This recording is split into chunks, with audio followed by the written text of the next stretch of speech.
gereja Tuhan. Mari masuk dalam gereja Tuhan, masuk kemahnya dengan bersuka. Mari masuk dengar suara Tuhan, masuk altarnya dengan sukacita. Mari berjumpa dengan Tuhan, berjumpa karena kemurahannya, berjumpa dengan bersukacita. Siap menerima urapannya, mujizat kesembuhan nyata. Mari masuk kemah pertemuan.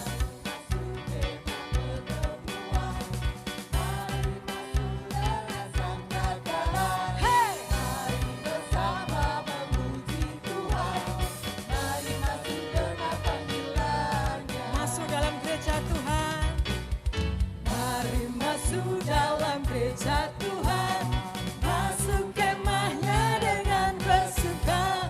Mari masuk dengan suara Tuhan, masuk altarnya dengan sukacita. Berjumpa, berjumpa karena kemurahannya, berjumpa dengan bersukacita. Siap menerima urapannya, kesembuhan nyata. Mari masuk dalam gereja Tuhan, masuk dalam gereja Tuhan, masuk kemahnya dengan bersuka.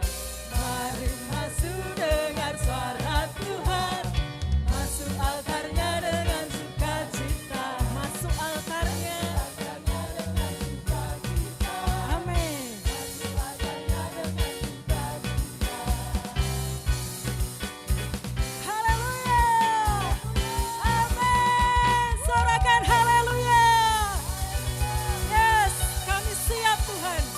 Masuk dalam kemah pertemuan. Salam, salam damai, dan salam sejahtera bagi kita semua. Selamat berjumpa kembali saudaraku, di channel Milenium Damai 7.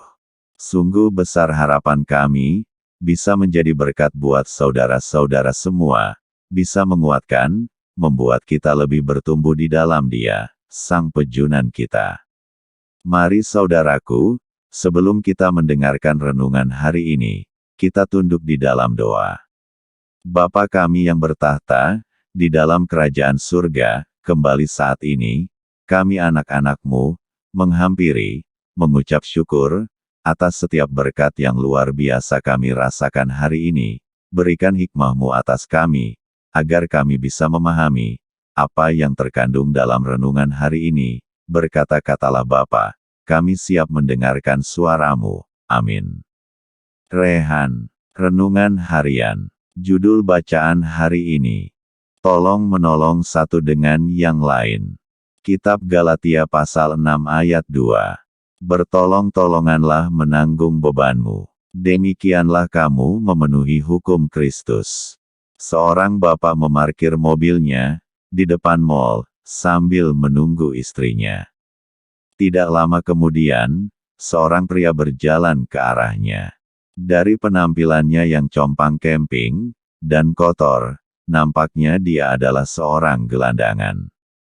Bapak itu sering berbelas kasih pada orang seperti itu, tapi saat itu ia sedang tidak ingin diganggu. Saya berharap orang itu tidak meminta uang kepada saya, bisik sang bapak dalam hati. Pria itu duduk di halte dekat sang bapak memarkir mobilnya, dan sepertinya ia tidak punya uang untuk naik bis. Mobil yang bagus ya, katanya sambil memandang mobil sang bapak. Meskipun compang camping, tapi orang ini cukup bermartabat, pikir sang bapak. Terima kasih, jawab sang bapak. Lama sang bapak menunggu apakah pria itu akan meminta uang, tapi ia tidak melakukannya. Setelah keheningan yang cukup lama di antara mereka, sang bapak terdorong untuk bertanya apakah pria tersebut membutuhkan pertolongan. Pria tersebut menjawab dengan kata-kata yang membuatnya tersentak. Manusia seringkali mencari kebijaksanaan dari orang yang derajatnya lebih tinggi. Kita mengharapkan itu dari mereka yang berpendidikan tinggi. Sebenarnya saya tidak mau begitu, tapi keadaan memaksa saya. Bukankah kita semua seperti itu?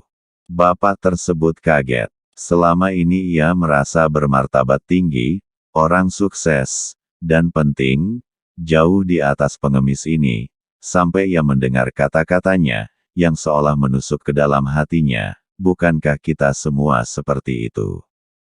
Sang bapak memang mempunyai rumah, mobil, pakaian, dan makanan, tetapi ia tidak sadar bahwa ia juga butuh pertolongan, karena masih banyak yang kurang di dalam dirinya. Kata-kata pengemis itu terus menggema di hatinya. Ia merasa pengemis itu telah menolongnya. Lalu ia mengambil uang dari dompet dan memberikannya kepada pengemis tersebut. Bukan hanya ongkos untuk naik bis, tetapi juga untuk membeli makanan dan pakaian.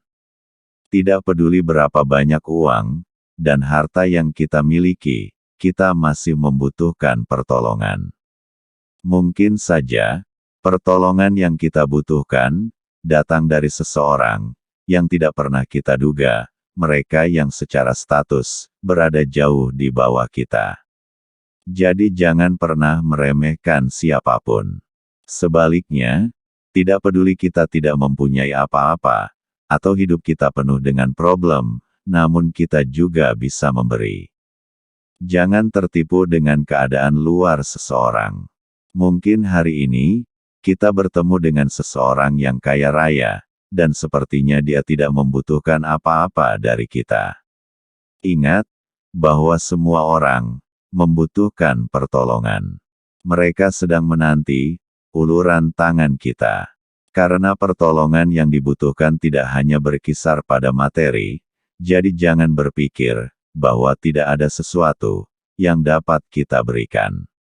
Oleh karena itu, bertolong-tolonglah satu dengan yang lain, karena itu yang Tuhan inginkan.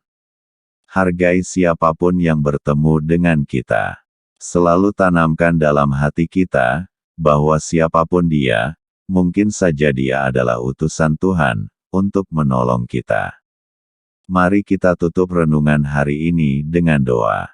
Terima kasih Bapa, untuk kasih setiamu dalam hidup kami. Ajarkan kami untuk lebih dekat lagi denganmu, kami rindu bergaul intim lagi denganmu, seperti tokoh-tokoh dalam Alkitab. Ketika mereka bergaul intim denganmu, hidup mereka dijagai, dilindungi, bahkan kehidupan mereka diberkati. Kami merindukan itu Bapa, saat ini, kami siap, kami mau membangun hubungan lebih intim lagi denganmu, dan biarlah wajahmu tidak pernah berpaling atas kami. Terima kasih Bapa. Haleluya. Amin.